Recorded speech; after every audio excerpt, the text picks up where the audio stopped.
Гапырагай, саламатсызбы? Саламатсыздарбы? Сиз менен бүгүн маектешүү мен үчүн абдан жагымдуу деп ойлойм, эсептейм. Рахмат. Анткени сиздеги билим, сиздеги жөнөкөйлүк, сиздеги бир мындай башкалардагы жок улуу бир касиет көптөрүнө соңку жылдары өзгөчө бир үлгү болуп келе жатат. Маектешүүгө келе жатып эмне жөнүндө ойлондуңуз? Маектешүүгө келе атып олимпиадага окуучуларым келген. Биз ошо биринчи турдан чыгыптыр, экинчи турга консультация жөнүндө ойлоп, анан эң башкысы ушул дүйнөгө тынчтык, аманчылык тилеп келдим. Эң сонун. Мына жакында эле соңку бир жакшы жаңылык менен маекти баштагым келип атат. Сиздин басып өткөн жолду чагылдырган Агай деп аталган сонун тасманы кыргыз коомчулугу бир суктануу менен көрүп чыкты, дале талкуулап жатышат. Анан ушул жеке өзүңүздүн образды экрандан көрүп кандай сезимдер пайда болду? Көп эле ошол суроого кызыгышат. Эми алгач мен силерге ушу интервьюга чакырганыңарга ыраазычылыгымды айтамын. Рахмат. Болгондо да аталуу белгилүү түпкүлүктүү мектепке чейин болуп атат интервью. Бул жамааттын иши белгилүү. Буларга да эсендик каалайм. Сизге рахмат. Анан ошол фильмди тарткан Руслан Акун, анын жамаатыга терең ыраазычылыкты билдирем. Мен өзүм да билбей калдым алардын тандаганын, биздин мектепти, биздин ишибизди. Анткени алар менимче коомдук пикирди үйрөнүп чыккан окшойт да. Анан албетте ал жердеги ошо 90-жылдардагы татаал күндөр кайрадан көз алдыңа келгенде, ал кезде жаш болгонмунбу өткөн да. Эми уже өзүм да толкундап кетем да. Ошо күндөрдү көрүп, эстеп туруп, өзүм да толкундайм. Кудайга шүгүр, ошо балдарга рахмат. Сиздин образ кандай ачылыптыр? Мындай ушул фильмдин ийгилиги, кемчилигин бир анализдеп көрдүңүзбү? Мен эми колудан келишинче менимче коомдук пикирдеги уксак, азыр астыга жазып атат ар бир сериал. Bir gün, 2 gün içinde 400-500 bin adam көрүп атат ар бир сериясыны. Ошонун эгер астыдагы комментарийлерди окусак эгер, мени билген, чогуу иштегендер, окуучуларым, шагирттарым, коомчулук образ жакшы ачылган деп ыраазычылыгын айтып атат ошол актёргочу. Анан анын баскан турган кийингендериден бери баары өзүңүздөй эле болуп алыптыр ошол деп ошентип айтышат. Ошол жеке өзүңүз дагы консультант болсоңуз керек бул фильмди жаратууда албетте. Ооба, бая тандашып анан кайрылганда мен анча-мынча ойлорумду айтканмын. Ооба, ошол окуялардын жээленишип жүрүшүнү, ошол процесс айтылган. Албетте ал көркөм фильм болгондугу үчүн дагы кошумча жактары бар. Соңку жылдары мугалимдин кадыры бир кескин түшүп бара жатканда, бул фильмден кийин Гапыр агайдын жасаган эмгеги мындай өтө жогорку баасын алыш керек деген ойлор мына социалдык түйүндөрдө абдан көп жазыла баштады. Мунун бир мисалы көпчүлүгү ушул Гапыр агай албаган эл баатыры деген эң жогорку мамлекеттик наамды ким алышы керек деген дагы ойлор айтылып калды да. Анан негизи эле кандай ойлойсуз? Сыйлык, сыймык деген нерсенин сиз үчүн мааниси канчалык? Эми эң башкы сыйлык бул элдин урматы, элдин ишеними. Анан жана сиз жакшы баштадыңыз мугалимдердин абийири жөнүндө. Ушу мен жалпы 47 жыл стажым болсо, анын 25 жылыда ошо мугалимдин ишмердүүлүгү, ал иштеген ата-энелер, окуучулардын ишмердүүлүгүнү иликтеп, эксперименталдык лаборатория кылып, илимий изилдөө иштерди жүргүздүм да. Ошол үчүн мунун ичинде эми азыр мына сурооңузга мугалимдин кадыр баркыны көтөрүүдө качан кадыр баркы көтөрүлөт, качан алгач мугалим өзү дагы ошого татыктуу болсо, ошо эмгеги менен элди таң калтырып, ыраазы кылса, өзүнүн билими менен, маданияты менен, экинчи жактан коомдук аң сезим ата-энелер дагы мугалимдин эмгегинин мазмунуну, баалуулугуну өтө терең сезгенде, коомдук пикир, общественное сознание дейт, ошол жогорку деңгээлге көтөрүлгөндө мугалимдин баркы көтөрүлөт дейм да. Кайсы бир даражада ушул фильм мугалимдердин бир адамдын эмес, жалпы мугалимдердин кадыр баркына өзүнүн таасирини бергендиги коомдук пикирден сезилип турат да. Мисалы мен сизге бир айтсам, ошо комментарийлердин арасында мындай дегендер чыгып атат да. Мен мугалимдикти эми быйыл окуу жылы жыйынтыкталса таштап, анан башка чөйрөгө же Россияга кетем дедим эле. Ушул фильмден кийин мен өз кесибимди сүйүп калдым дегендер жазып атат. Мотивация. Россияда, Германия, Европада иштеп жүргөн, бир кезде мугалим болгондор кайрадан барып иштегим келип кетти дегендер чыкты. Ошого мен ойлоймун, бул али фильм акырына чыга берсе, дагы да мугалимдердин өзүнүн сыймыгын ойготууга, анан коомдун мугалимдерге болгон урматын ойготууга өзүнүн салымын кошот деп ойлойм. Эл баатыры жөнүндө сураганда так жооп бергениңиз жок. Эми башкача суроонун өңүтүн башкача берейинчи. Мына мен атайын карап көрдүм да. Сиз гимназияны 1996 жылы ачсаңыз, расмий түрдө, 20 жылдан кийин гана, тагыраак айтканда 2017 жылы Кыргыз Республикасынын эмгек сиңирген мугалими деген наамды алыпсыз. Кечигип келген жокпу? Ошону көп айтышты. Эми мындай адам ак ниет менен Кудай деп иштегенде сыйлыкты күтпөй эле иштейсиң. Азыр деле ошондой эле, бирок мындай коомдук пикирге кээде ошонун деле таасири болот окшойт да. Анан бул сыйлыкка ошо бергенде ошондо адамдар айтышты, Капырагай, бул сыйлык сизге бир 15 жыл кечигип берилди. Ошо илгерээк берилиш керек эле деген ойлорду айтышты. Мен бая эчтен көрө кеч дегендей ошого деле шүгүр кылып айтып отурамын. Анан сыйлык жөнүндө айттыңыз, мен бир оюмду айтайын. Жакында декабрь айында Маариф мектебинде чоң республикалык форум болду. Тарбия, эл наркы тарбия жөнүндө. Жогорку кеңештен катышты адамдар, президенттик администрациядан, өкмөттөн катышты. Ошол жерде мен бир оюмду айттым эле. Мен жалпы мугалимдерди эске алып, 30 жылдык экемендүүлүктүн ичинде космонавт алды, дарыгерлерден алды, башка чөйрөдөн алды, бирок мугалим атмайдан бир дагы мугалим Кыргыз эл баатыры деген наам алган жок деп туруп, бул мугалимдердин кадыр баркыны көтөрүүгө салым кошот. Мен бая алган дарыгерлерди, академик, алар эң татыктуу, аларга мен сүйүнүп куттуктаганмын. Бирок ошолордун катарында деле, ошолорду деле окуткан мугалимдерге берсе болмок деп, мен Бектур Исаковду сунуштаганмын. Бектур Исаков агай мына ушул Кыргыз эл баатыры деген наамга татыктуу деп туруп сунуштаганмын ошондой.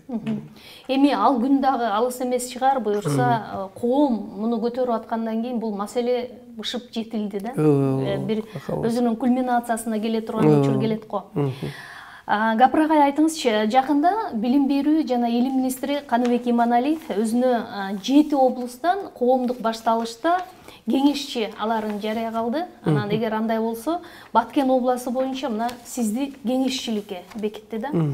Кыргызстандагы билим берүүнүн сапатын жакшыртуу максатында сиз азыр эмнени сунуш кылайын деп турасыз эле, кеңешчи катары кандай кеңеш бере аласыз? Рахмат. Алгач ошо жаңы министрибиз Каныбек Капашевич ошо сунушту айтып, анан кабыл алып мен чындыгында мен андай даражада бир мыкты кеңеш бере алам деп деле ойлобоймун. Бирок бул дагы жөнөкөй деп ойлобоймун. Бар болгону бир кезде Исак Бекбоев деген академик, математик агабыз айтты эле бир чоң конференцияда. Биз окумуштуулар теорияны жазып туруп, анан аны практикага сунуштайбыз, апробацияга. Ал эми Капырагайдын айырмасы аны ал турмуштан алып туруп илимге алып чыкты. Айырмасы ошондо турат деп.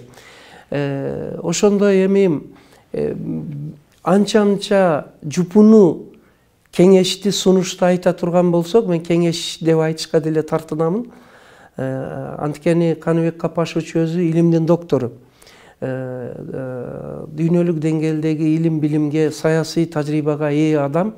Ал эми анча сунушту айта турган болсом, башка сунуштардан бир айырмасы 47 жыл, анын ичинде 25 жыл айыл мектебинде чек арада педагогикалык казанда кайнап, ошол айта турган сунушуну алгач өзү тажрыйбадан өткөрүп, натыйжа алган адам катары айта турган сунуштарыбыз бар. Менде де эмчи.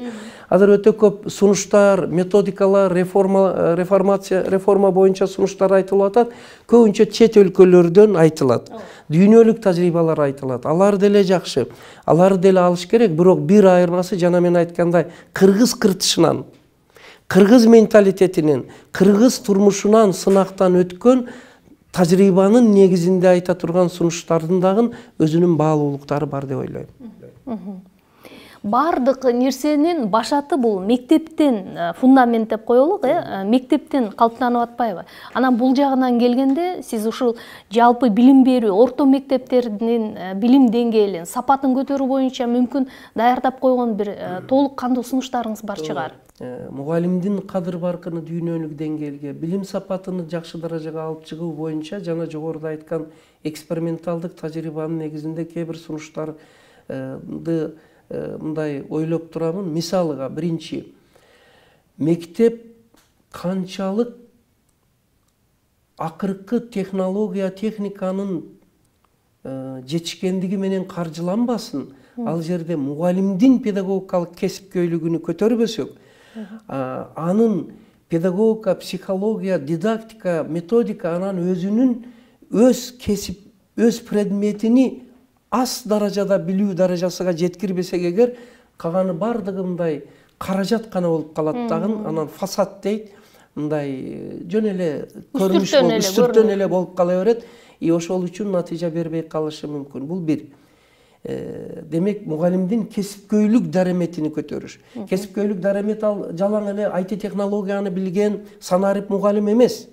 Ал албетте азыркы замандын талабы, ал биринчи кезекте, бирок андан тышкары мен айтып атам, мугалимдин жан дүйнөсү, балдарга болгон сүйүүсү, мээрими, өз кесибини сүйүп, анан өзүнүн предметини терең тамырыга чейин өздөштүргөндө, ошондо ал мугалимдик атка татыктуу болот. Бул биринчиси. Экинчи, мугалим деле, мектеп деле канчалык күчтүү болбосун, социумду калыптандырып алсак, бул дагы жетишсиз. Социумдун негизги бөлүгү бул үй бүлө.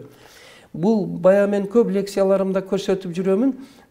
Мына, эгер биз окуучуларыбызды шумкар десек эгер, шумкар десек, ал шумкарда эки канаты болуп учса, ошондо бийик учат. Бийик учат. Мына ал бир канат мектеп, мугалим болсо, экинчи канат ата-эне.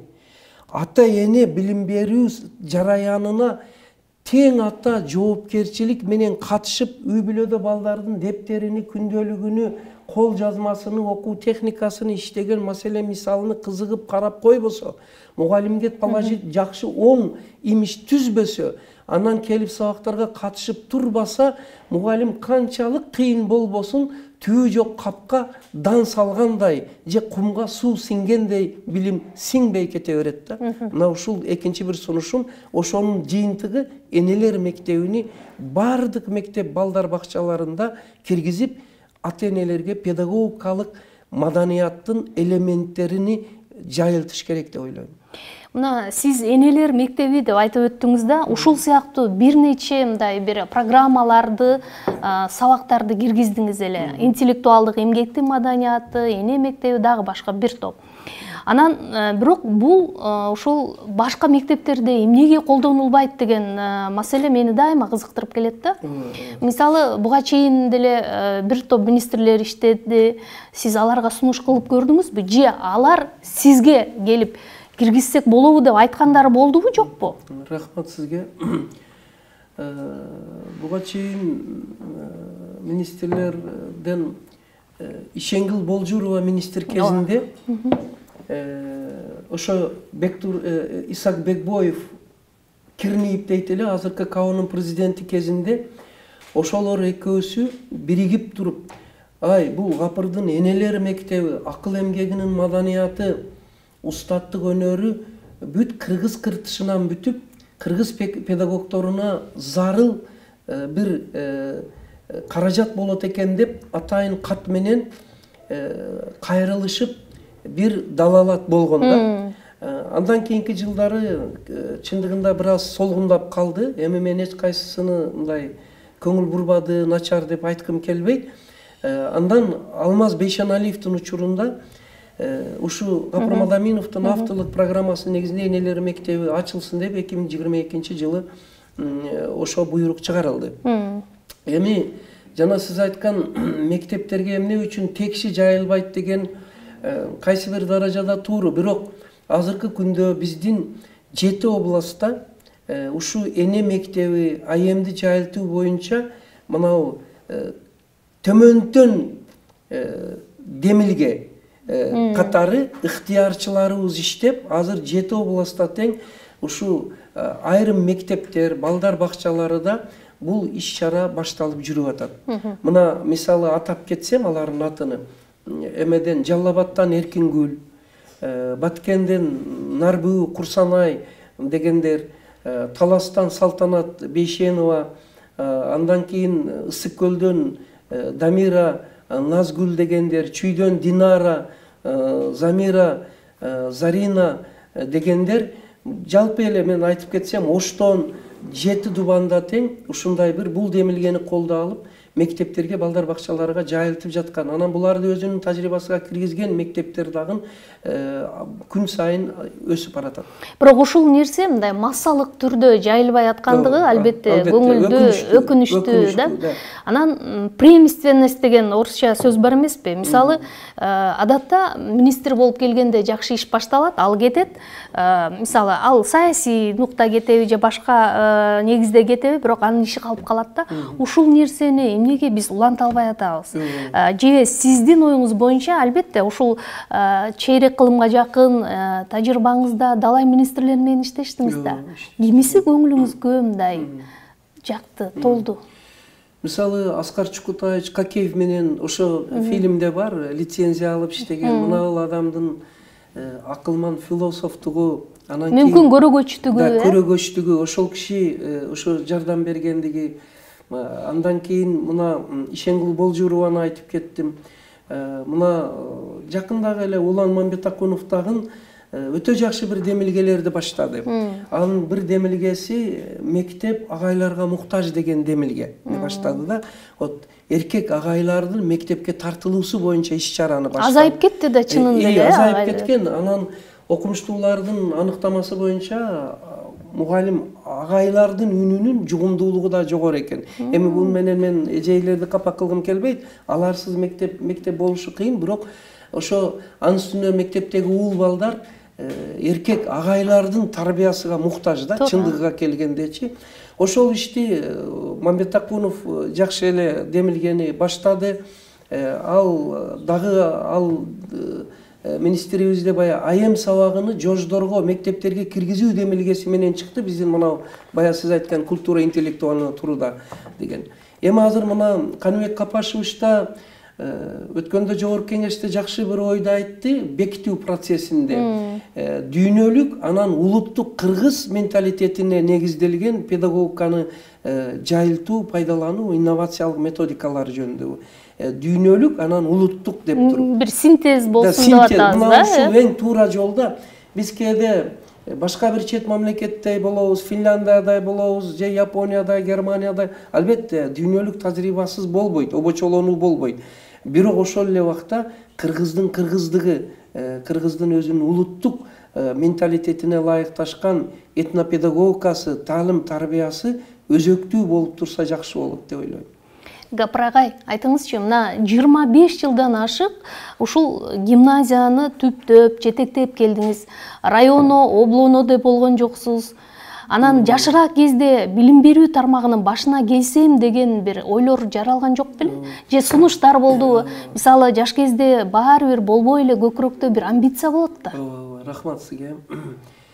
Эми жанагыдай чыныңызды айтыңыз, ой болду эле? Чыны болду. Эң сонун. Шаардык билим берүү бөлүмүнө, Сүлүктү шаарына, райондук билим берүү бөлүмүнө, анан мына университеттерге иштөөгө, министрликке ишке сунуштар болду. Бирок мен мындай деген ойдомун, шаарда, райондо, борборубуз Бишкекте андай жетекчилик кызматты алып кете турган толтура кадрларыбыз бар деп эсептеймин дагы. Анан айылда да бирөө калыш керек да. Анан баардыгыбыз эле бул жака келип алсак, айылдын балдарга эмне болот деп. Бир, экинчиси мен жана өтө чоң үмүт максат менен ошол эксперименталдык мектепти ачып, ал лаборатория.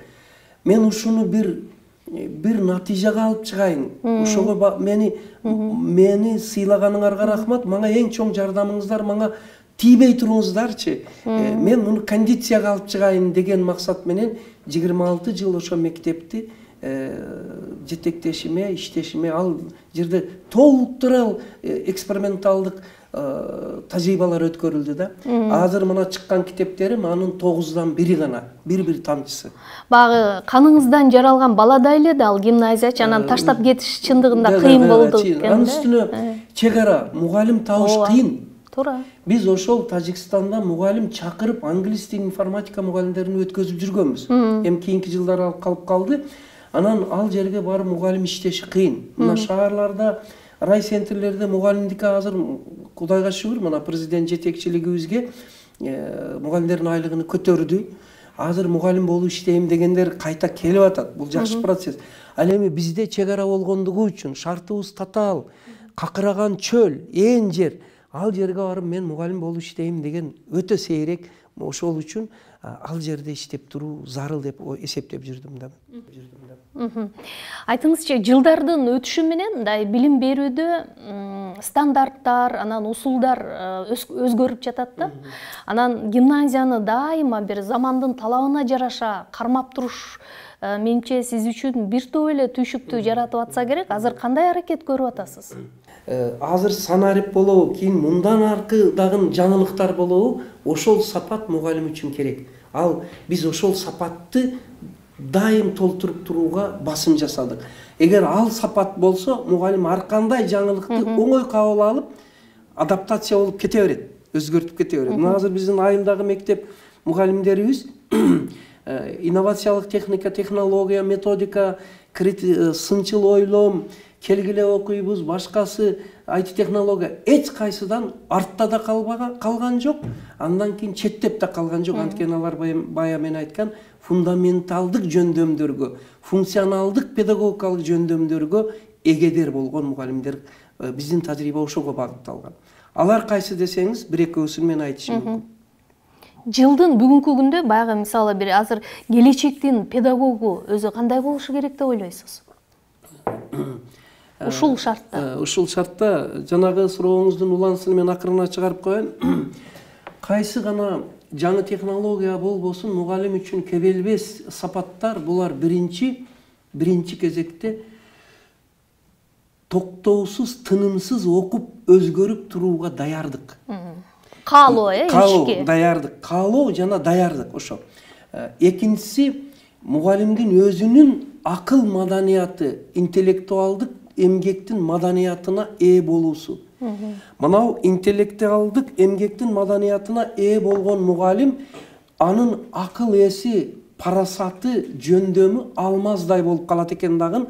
Алмаз кеспегени калбас деген сөз бар. Ал уже кайсы инновация болбосун, жол тандабас машина барбы, кете берет да. Мына ошол даражага алып чыгып кое турган методика бул мугалимдин акыл эмгек маданиятыны жогорку даражага көтөрүш, жөндөмүнү өстүрүп коюш болуп эсептелет. Мына ушул эме ошону багытта мугалимдердин ошондой жөндөмүнү өстүрүү үчүн бирөөсү мына акыл эмгек маданияты болсо, экинчи устаттык өнөрү китебини жаздык. Ошо тажрыйбанын негизинде да. Мына ушул жана сиз айткан азыркы анан келечектеги мугалим кандай болуш керек дегенге мына ушунун ичинде кеңири жооп берилген. Эң бир айырмасы жанагы дүйнөлүк башка чет мамлекеттердин китептеринен көчүрүлгөн эмес, эксперименталдык тажрыйбанын негизинде жазылган усулдук сунуш, методикалар бул жерде берилди да. Анын ичинде өзгөчө басым жасадык. Мисалы үчүн жаш мугалимдин кесипкөйлүк чеберчилигин өстүрүү бир чоң тема мына бул жерде. Экинчиси, канткенде мугалим методика бардыгыга кете берет, бирок канткенде мугалим өз предметинин чукул кесипкөйү боло алат. Мисалы үчүн мыкты математик болуш керек, мыкты физик болуш керек. Ал эми ол жанагы сынчыл ойлом, зигзаг 1 2 3 4 ол универсалдык методика. Ал эми өз предметини аз даражада билбеген мугалимге бая айтып кеттик, жанагылар косметикалык гана коштондо болуп калышы мүмкүн. Сиз мына кыйла жыл ушу эксперименталдык мектепти жетектедиңиз да, анан кайсы бир маегиңизде айткан экенсиз, директордун кесиптик сапаты, чеберчилиги мектептин деңгээлин көрсөтөт. Узак жыл иштеп кереги жок, бир 2-3 жылда өзүн көрсөтүшү керек депчи. Сиздин оюңуз боюнча соңку мисалы азыр бир топ мектептерде мектеп директорлору да алмашты. Тандоолор туура болдубу? Деги эле бул бизге бүгүн керек беле, зарыл беле?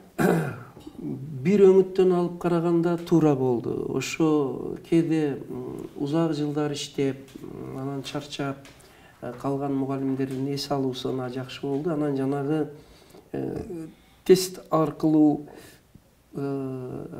электрондук вариант менен алгандыгы, ошол жерде IT-технология, педагогика, психология өзүнүн предметтерин бергени жакшы болду негизинен.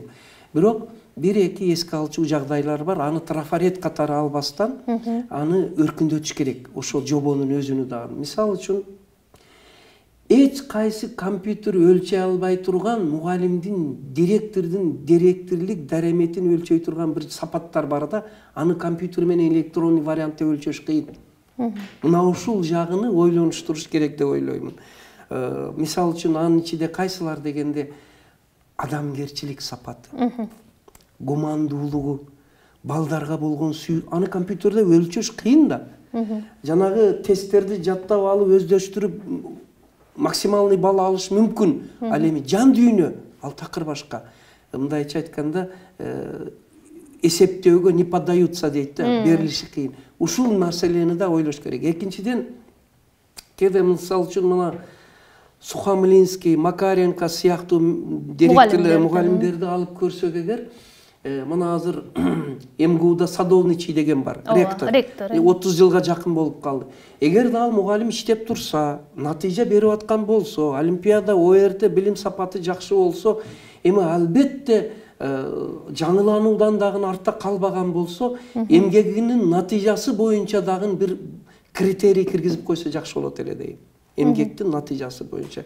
Антпесе кээде эң мыкты иштеп турган мектеп жетекчилери дагы иштен четтетилип калышы мүмкүн да. Ошол.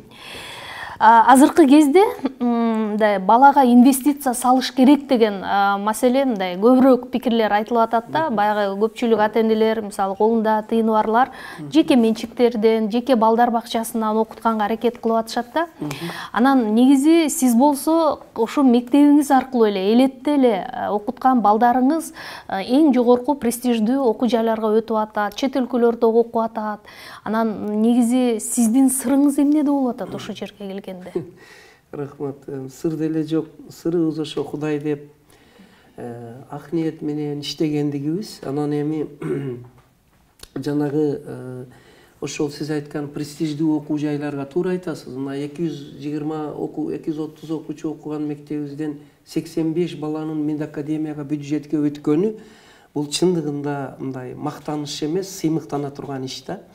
Эмнеге мактанганга болбосун? Мактаныш керек. Азыр деле мына бүгүнкү күндө республикалык олимпиадага ошол кичине чек арадагы мектептен 3 окуучубуз областтан 1-орунду алып, республикага математикадан, биологиядан, тарыхтан келип отурганы, Кудай ак жол берсин аларга, бул дагы сыймык.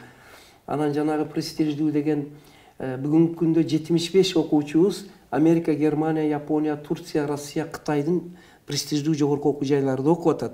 Эми ошонун сыры эмнеде деп көп эле сурашат. Мен айтамын, биринчи бул энелерди эне мектеби аркылуу биз мектепке тартканыбыз. Энени окутушканыбыз. Экинчи, мына биздин эмеде мына биз мугалимдерди билим берүүгө даярдайбыз. Аябай курстар бар, семинарлар бар, тренингдер бар. Айтмакчы ушуну айтып кетейин. Кээде өтө ашыкча семинарлар көп. Мугалим качан иштейт? Семинардан семинар. Аларга өзүнчө эркиндик бериш керек деп ойлоймун да. Экинчи бир жагы, энелер мектеби бир болсо, экинчиси биз мугалимдиги билим берүүгө даярдап атабыз. окуучуларды билим алууга даярдашка көңүл бурулбай калган. Биз мисалы үчүн математика, физика, химия, тарых жана башка предметтерди окутабыз, бирок ошону окууну өз алдынча ошолор боюнча билим алуунун методу окуучуларга үйрөтүлүшүгө көңүл буруш керек экен деп ойлойм да. Биздин экинчи бир сиз айткан сырыбыз окуучуларга билим алуунун методуну атайын сабак кылып өткөнүбүз. Кандай кылса математиканы мыкты окуйт, кандай кылса тарыхты мыкты окуйт, биологияны, химияны жана башка. Мына акыл эмгегинин маданияты дегендин бир эмеси мына студент окуучулардын өз алдынча билим алуу жана иштөөсүн айем негизинде уюштуруу деген мына ушул колдомону жазганбыз. Ушул бизде тарбиялык сааттын жөн мектептерде, лицей, гимназияларда кружоктун, кошумча сааттардын, резерв сааттардын эсебинен өтөбүз. Ошонун эсебинен окуучуларыбызда мына канчалык маани бербейт да, окуй билүү, үйрөнүү жөндөмү ашат да. Үйрөнүү жөндөмү ашкандан кийин ал уже бардык предметти мыкты окууга жөндөм ачылат экен да. Мына ушу бизде көңүлдөн сыртта калып кеткен биздин билим берүү системабыз. Ушул кошумча мындай предметтерди бош убактыларында киргизип атасыздар, эң жакшы предметтер, алар өзүнүн натыйжасын берип атат. Кандай ойлойсуз? Мисалы мен өткөндө бир маалыматтарды окудум, чет өлкөлөрдө орто мектептерде айрым дисциплиналарды мындай жок экен, ал жакта окушпайт экен да. Анан сиздин оюңуз боюнча орто мектептерде кайсы предметтер керек, кайсы предметтерди киргизсе болот деген ойдосуз да, мындай алып салыш керек. Рахмат сизге. Эми мен кайсы бир предметти керек эмес дейишке айтышым татаал, бул кыйын маселе. Бирок мен сиздин сурооңуз өтө жакшы, жөнөкөйлөтүш керек.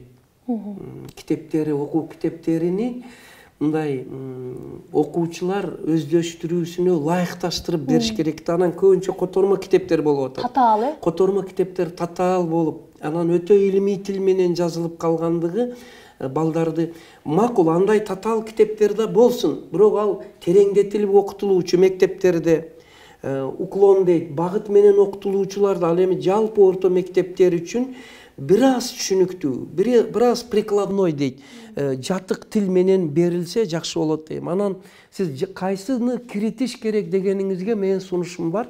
Өтө туура бердиңиз. Мына ушул акыл эмгегинин маданияты деген сабакты, атайын сабактын эсебинен эми сааттар көбөйүп кетет, балдарга нагрузка болот дейбиз. Кайсы бир резервтердин эсебинен балдарды ошо үйрөнүү сабагына киргизиш, ошол акыл эмгек маданият сабагы ушул өтө жакшы натыйжа берет эле. Бул сабактын айырмасы, мисалы үчүн мынабул сабакты өздөштүргөн окуучу, бул методика физикага дагы, химияга дагы, тарыхка дагы, бардыгы универсальный методика усвоения знаний дейт да, билимдерди өздөштүрүүнүн жалпы методикасы. Мына ошол жагынан мынабул бизге мындай зарыл деп эсептейм. Мына сиз болсо педагогикада улуттук мындай кыртышты киргизиш керек деген идеяны колдоп келесиз. Өзүңүз бир топ чет өлкөлөрдө болдуңуз, билим алдыңыз дегендей да. Алардын тажрыйбасын ишиңизде, практикада колдоносузбу, жокпу? Айрым элементтерини өзүбүзгө адаптация кылып алсак болот. Бирок өзүбүздүн кыргыздын менталитетиден жаралган методикаларга кошумча параллель катары гана алып келсе жакшы болот дейм. Өздүгүбүздү жоготуп койбойлу демекчимин. Биз үйүндө 300дөн аз китеби бар үй бүлөнү рухий жакыр үй бүлө деп айтабыз деп бир лекцияңызда айттыңыз да, мага аябай жакшы таасир калтырды. Чындыгында азыр мындай коом эки катмарга бөлүнүп калды, китеп окуган катмар, анан окубаган катмар депчи. Анан ушул кенемтени кантип мындай толтурса болот деп ойлойсуң? Бир рецепт барбы? Өтө жакшы айттыңыз. Ушул багытта мына сиз бир топ эле даярданып изилдеген окшойсуз менин сөздөрүмдү, анан китептеримди. Мен өзүбүздө мындай деп жарыяладым эле да, кайсы үй бүлөдө 300дөн аз болсо, ал рухий жакыр үй бүлө деп. Бул жөнөкөй үй бүлөгө. Ал эми зиялыйлар дегенибиз, интеллигенция деген, ал 500дөн аз болбосун дегендей да. Ал китептер кайсылар дегенде дүйнөлүк энциклопедиялар, классикалык чыгармалар, монографиялар, справочниктер, сөздүк словарлар, жана башка Япознаю мир деген сериалдар өтө көп сонун. Ошолор үй бүлөдө турсун дегендей, анан кийин Манас, Семетей, Сейтек Айтматовдон баштап бардыгы. Андан дагы кызыктырайын деп дагы бир демелге айттым эле, ал билбейм сизде барбы жокпу. Кыз севине 40 китеп деген. Кыз севине 40 китеп. Мына кыргыздар тойду жакшы көрөбүз, илайым Кудай той болсун. Ошол сепке жалаң китайский товарларды бере бербестен, ошону менен биргеликте атайын сандык алып туруп 40 китептин тизмесини түзүп чыкканмын. Тапшырыш бул дагы үй бүлөнү мындай рухий маданият менен толтуруштун бир каражаты. Азыр бул процесс башталды да, башталды. Эми мына ушул багытта дагы бир эме, мына Нуржигит Кадырбеков деген бир чыган жигитибиз бар, жогорку кеңеште депутат. Ошолордун бир адамдан бир китеп, анан китептой деген иш-чаралары дагы элибизде китеп окууга тартууга салым болуп атат. Биз болсо жанагы үй бүлөдө 300 китеп, анан кыз севине 40 китеп менен биргеликте мынауында жобосуну жазганбыз. Эң көп билген окурман конкурсу. Адабий китеп мына эң көп билген окурман конкурсу, анан мыкты үй бүлөлүк китепкана конкурсу. Семейный библиотека. Мына биз эми акырындап барып, мына ушуга өтөлү дегендей да. Анан азыр көбүнчө мынтип айтышат да, эми азыр IT технология убагында электрондук китептер чыкканда кагаз варианттагы китептер окулбай эле калат го капырагай деп. Бул боюнча мен Англиянын тажрыйбасын мындай үйрөнүп чыктым. Бир кезде алар дагы электронный чыкты, эми кагаз варианты калды деп туруп төмөндөп кеткен экен. Көрсө электрондук варианттагы китептер, маалыматтар, интернет бул маалыматты гана байытат экен дагы, бирок ой жүгүртүүгө булар стимул бере албайт экен. Ой жүгүртүүнү өстүрүүгө кагаз вариантыдагы китептин таасири өтө чоң болот экен да. Китеп окуу процессинин өзү өтө чоң купуя сырды камтып жатат экен. Ошол үчүн буга кайрадан элибизде алып келиш керек. Бул суроону билбей кое албайм. Албетте, мектепте жетектөөдөн кетсем, эс алсам деген ойлор жаралабы? Деги эле негизи чарчайсызбы жокпу? Рахмат. Мен быйыл ошо 25-26 жыл жетектедим, мектепти тапшырдым да, директорлугумду тапшырып, конкурс менен өтүп азыр иштеп атышат. Бирок башкысы болуп турасыз. Бирок мен ошол ал мектеп ушу менин эксперименталдык идеяларымдын негизинде ачканмын да өзүм. Ошол үчүн илимий методикалык консультант катары ишимди улантып турамын. Анан Улан Мамбетакуновдун убагында дагы бир жакшы иш башталды эле. Бизде кээде кеткендерди эле унутуп коебуз дагы, анан ата албай калат да. Мен ошондо бир жакшы иш башталды. Ар бир мектепке бир илимий жождон же илимий даражасы бар адамдын илимий жетекчилиги киритилсин деген. Эң туура да, ошол ар бир мектепке ошондой бир илимий консультант керек деп. Көрсө биз муну илгертен жасап жүргөн экенбиз, ошого сүйүнүп калдым. Мен өзүңүз айтмакчы 2018 жылы ошол 25 жылдык экспериментимдин натыйжасында Кыргыз билим берүү академиясында кандидаттык диссертациямды ушул тема боюнча жактадым. Ошол мен азыр ошонун негизинде өзүбүздүн мектепте илимий консультант катары ишимди улантып келатам. Педагогика илиминин кандидатысыз. Ооба, педагогика илиминин. Сиз эми даяр эле доктор, илимдин докторусуз да. Эмнеге чыгынбай жатасыз? 5 мүнөттөн кийин болмоксуз. Ооба, эми ал деле мүмкүн учуру келер. Ушул сөздү мага көп эле айтышат. Анткени мен ошо 25 жылдык эксперименттин натыйжасында 17 китебим басмадан чыкты. Анын ичинде мынау китеп бул жылы 15-нчи жолу кайра басылды да. 15-нчи жолу акыл эмгегим. Да, суроо талап бар дегендей да. Анан мынаулар болсо 9-10 жолу бул 5-нчи басылыш экен чыгып атат. Сиз айтмакчы эми коргосок ал деле келечектин ишидир, бирок азыр мына ден соолук, анан азыркы мына өтө көп жака чакыруу болуп атат. 7 област тынбай чакырышат. Азыр алды областтарды 3-4 жолудан барып кыдырып өтүп келдик. Мына кече илгери күн эле Москвадан келдик. Ошо Нуржигит Кадырбек жердештерибиз 1,5 миң адам ушунчалык чоң кубаныч сүйүү менен кабыл алышты. Ошол тынымсыз жүрүш мага концентрация болуп, илимий ишимди улантышка бир аз азырча токтоп турам да ошону. Мисалы, азыр мектепте көбүрөөк убактыңызды короттуңуз буга чейин. Жогорку окуу жайларына сабак берсем, алар студенттер менен дагы тыгыз байланышта болсом деген ой жаралабы, жокпу? Рахмат сизге.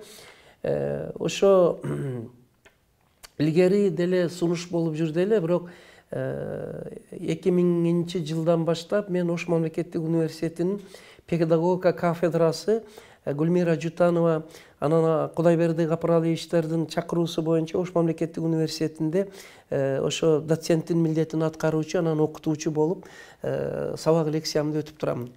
Азыр деле, анда жакшы экен.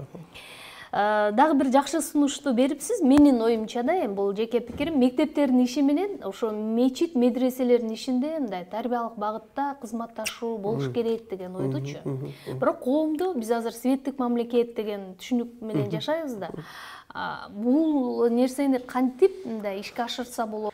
Эми албетте конституция боюнча биз дүйнөлүк светтик мамлекетпиз, мектептерибиз дагы ошону сакташы туура эле багыт деп ойлоймун. Ошол эле убакта тарбия багытында мен айткан сөзүм бар, аны азыр дагы айтамын. Тарбия багытында кайсы бир учурда ушу мектептин тарбиялык иштеринде бая рухий байлык катары мына азыр дин таануу сабактары киритилди. Ошол өңүттөн алып караганда мектеп окуу процессиде рухий жан дүйнө байлыгынын бир элементи катары дин таануунун киритилиши жакшы болот. Өз кезегинде мен медресе, мечиттер, мени айтмакчы, медреселерге да чакырат сабакка.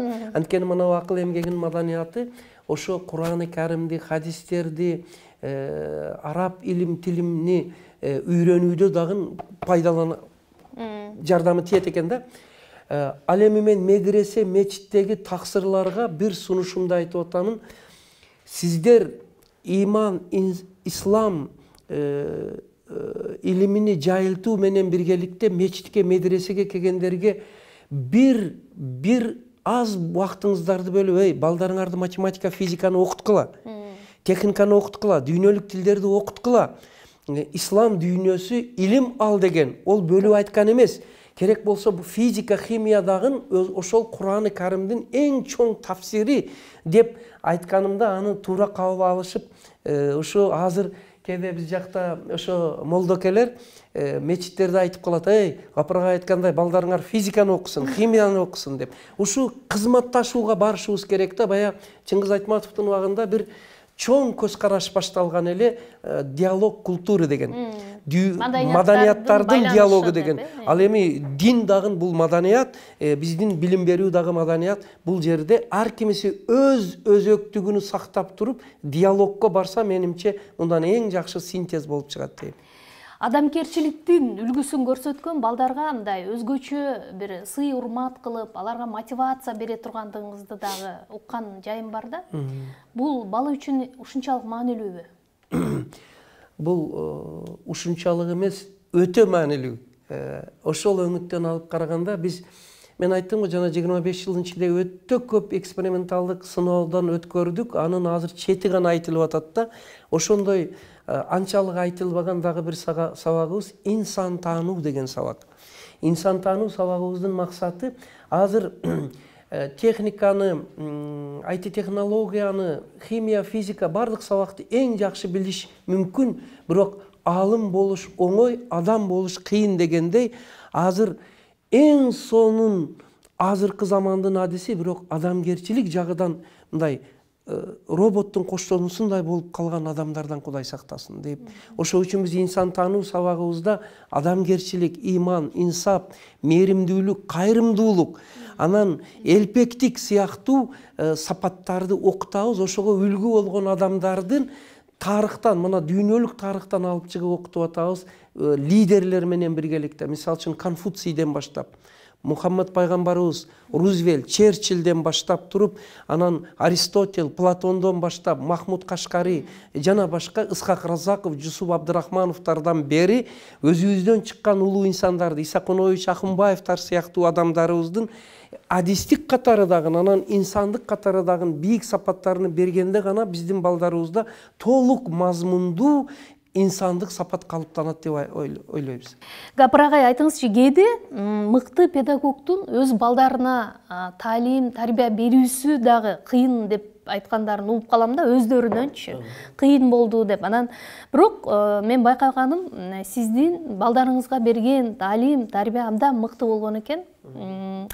Сөз менен эмес, жүрүм турум менен баягы таалим, тарбия бердиңизби, же сиздин мындай бир усулуңуз эмнеде болду? Гапырагай балдарына кандай тарбия берди экен деп кызыккандарга кайсы рецептти сунуш кыласыз? Кудай көптүн катарында элибизге тынч аманчылык берсин, окуучу балдарыбызга өмүр берсин.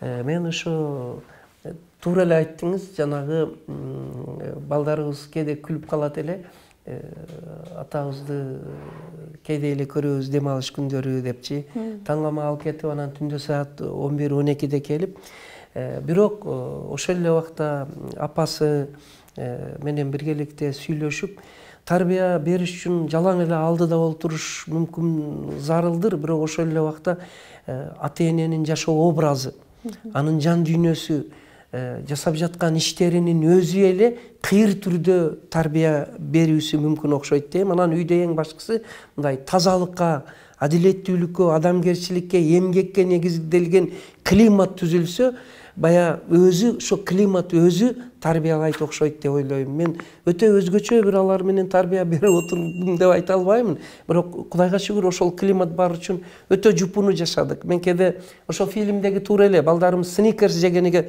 сүйүнүп, анан телевизорду ар күнү ар башка коңшуга барып көрүп, ата, эмне үчүн биз мындай жакыр жашайбыз? Сиз күн түн иштейсиз дагы, эмнеге биз мындай жакшы жашай албайбыз дегенде кээде толкундап, анан бекитип балдардан айтпай жүргөнүн, анан бир жолу айттым эле, кызым, уулум, кызым, мен силерди мүмкүн өтө тууру, өтө жеткиликтүү тарбиялай жашооңарды камсыз кыла албай аткандырмын, бирок Кудай кааласа мен берген билим, тарбия силерге эң жакшы мурас болот. Силер аны менен өзүңөр байлыкты дагы жакшы жашоонда таап аласыңар. Кайсы бир даражада мен мүмкүн күнөөлүүмүн силердин алдыңарда мугалим болуп, достойный, татыктуу жашоодо камсыз кыла албаганыма деп. Ошол үчүн мен бир жолу мугалимдерге бир съездеби элге кайрылганда жетекчилик айткан элем. Келиңиздер ушундай кылалы, мугалимдер мугалим болгону үчүн өзүнүн балдарыдан жакыр жашоосу менен уялбасын дегендей да. Ошол Көзүңүз кызарып, чарчап кеттим деп алдап, анан кызыңызды китеп окутканыңыз чынбы? Ооба. Бая кээде чындыгында көзүм бир чекеси талып чарчап калат. Анан экинчиси ошолор китеп окусун деп, мага окуп берчи, кызым деп, анан ал мага окуп берип, атама мен жардам берип атам дейт дагы, мага окуп берип атат, ошону менен өзү дагы анан китеп дүйнөсүгө киргени чын. Сизге абдан көп суроолорубуз бар эле, бирок убакытка байланыштуу мен кыска блиц суроолорду даярдап койгом, аларга дагы жооп алсак, Жашооңуздагы эң чоң сыймык эмне болду эле? Же ал кийим? Сыйлык дейсизби? Сыймык. Сыймык. Кудай деп ушу адам, инсан атыбызга татыктуу болуш болсо керек дейм да, адам катары. Көрө албастыктын курмандыгы болгон учуруңуз кездешти беле, болду беле? Көрө албастык дебейм го, бирок мындай тарлык ушу коштоп эле келатат окшойт. Түшүнбөстүкчү. Ошол фильмдеги азыр акырына чейин чыксаңыздар, ал мен ушул өңүттөн бир жаңы бир китебимди жазмакчымын. Ал китебимдин аты «Ичи тарлык, көрө албастык, бакылдык, анын табигаты жана зыяны» деген.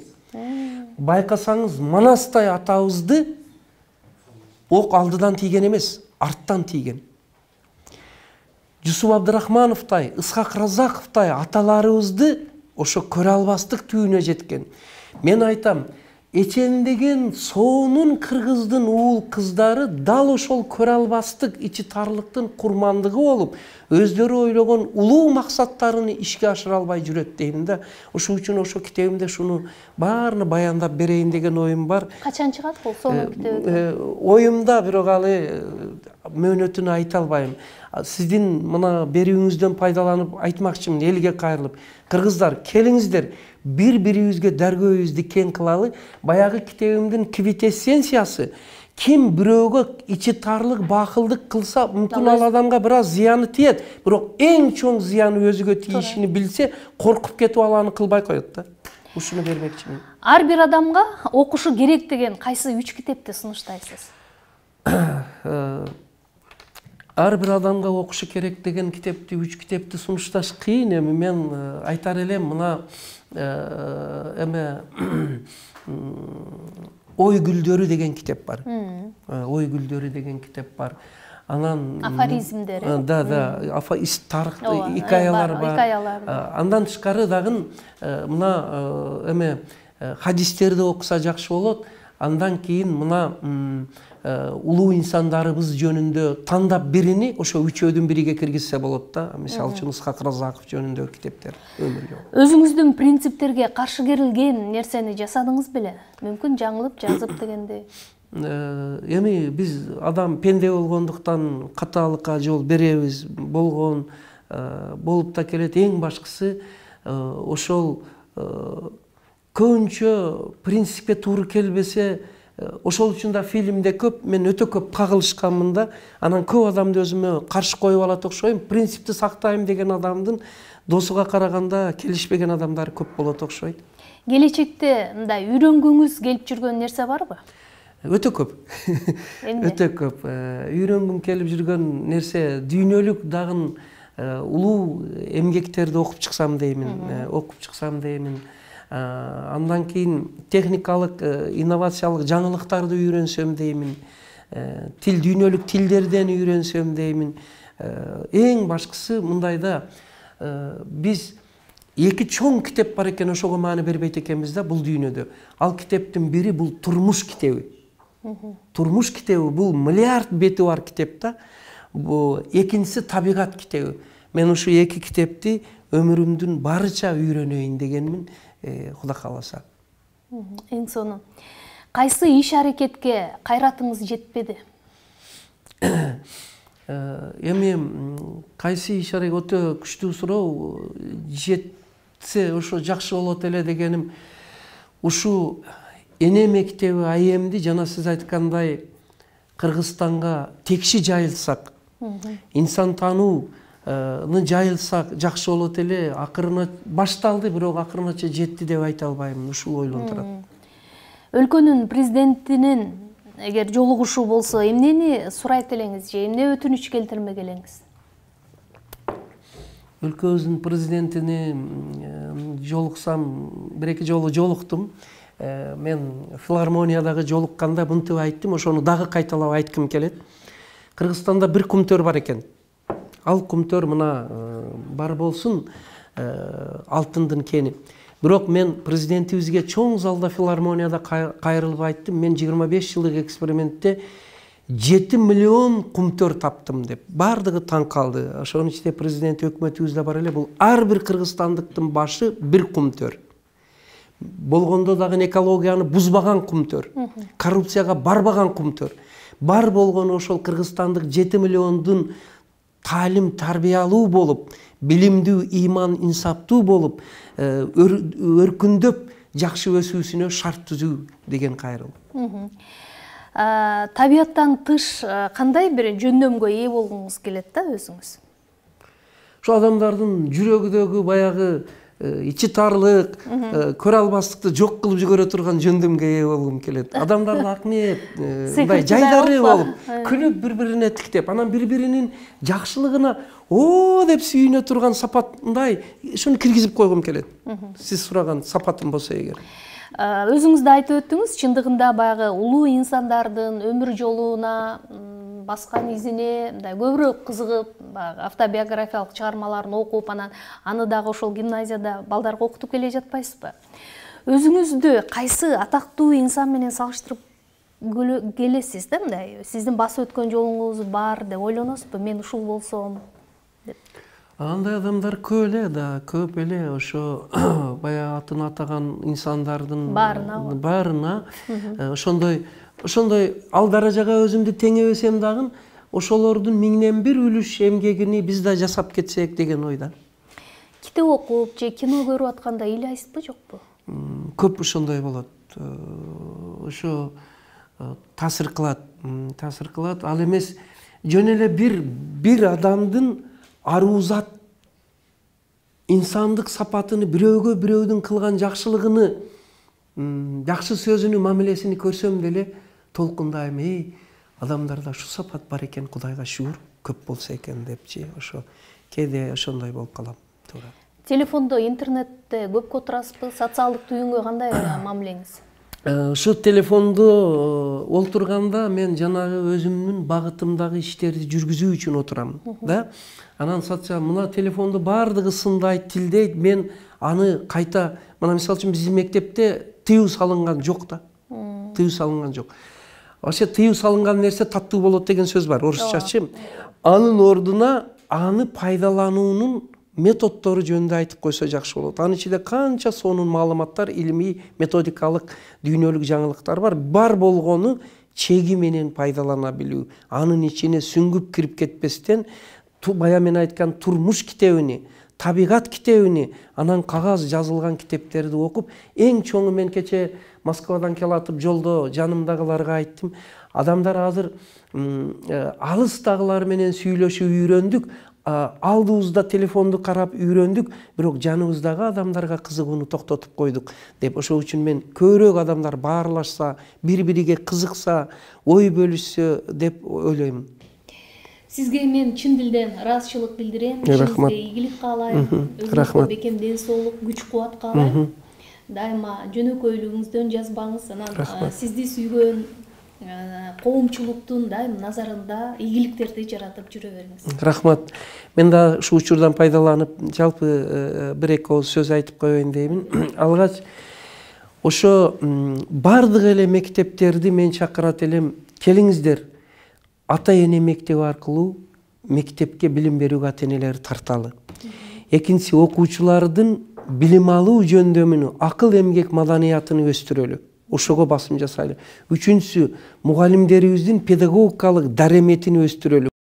Ушу сиздерге дагы бир жолу рахмат айтамын. Ушу чакырып интервью алганыңыздарга.